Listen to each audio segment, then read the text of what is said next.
অবশেষে ইরানের সর্বোচ্চ নেতা আয়াতুল্লাহ আলী খামেনি নিহত হওয়ার খবরটি নিশ্চিত করেছে দেশটির গণমাধ্যম।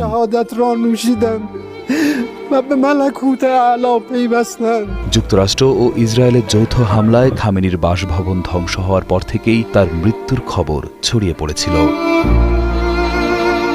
এই হামলায় ৮৬ বছর বয়সী আয়াতুল্লাহ আলী খামেনি সহ নিহত হয়েছেন তার মেয়ে, জামাতা এবং এক নাতি। ইরানের ফার্স নিউজ এজেন্সি বিষয়টি নিশ্চিত করেছে। সর্বোচ্চ নেতা আয়াতুল্লাহ আলী খামেনির মৃত্যুতে দেশজুড়ে ৪০ দিনের রাষ্ট্রীয় শোক ঘোষণা করেছে ইরান।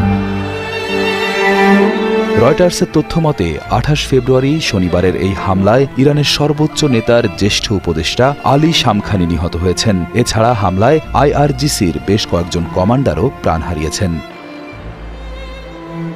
১৯৮৯ সাল থেকে ইরানের সর্বোচ্চ ও আধ্যাত্মিক নেতা হিসেবে দায়িত্ব পালন করছিলেন আয়াতুল্লাহ আলী খামেনি। এর আগে আয়াতুল্লাহ খামেনি নির্বাসন থেকে দেশে ফিরে ১৯৭৯ সালে ইরানে ইসলামী বিপ্লবের নেতৃত্ব দেন, যার মাধ্যমে যুক্তরাষ্ট্র সমর্থিত শাসক মোহাম্মদ রেজা পাহলভির শাসনের অবসান ঘটে।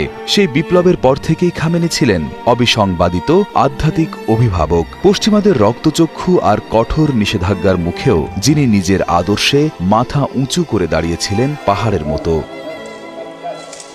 তবে তার শাসনামলে কড়া শাসন, অর্থনৈতিক ধস আর দমনপীড়নে দীর্ঘশ্বাস ফেলেছে বহু সাধারণ মানুষ। কিন্তু আজ সব তর্ক বিতর্ক, ক্ষমতা আর ভূ রাজনৈতিক কূটচালের ঊর্ধ্বে নেমে এসেছে এক অমোঘ নিস্তব্ধ শূন্যতা। খামেনির এই আকস্মিক মৃত্যু গোটা মধ্যপ্রাচ্যকে এক চরম অনিশ্চিত ভবিষ্যতের দিকে ঠেলে দিয়েছে।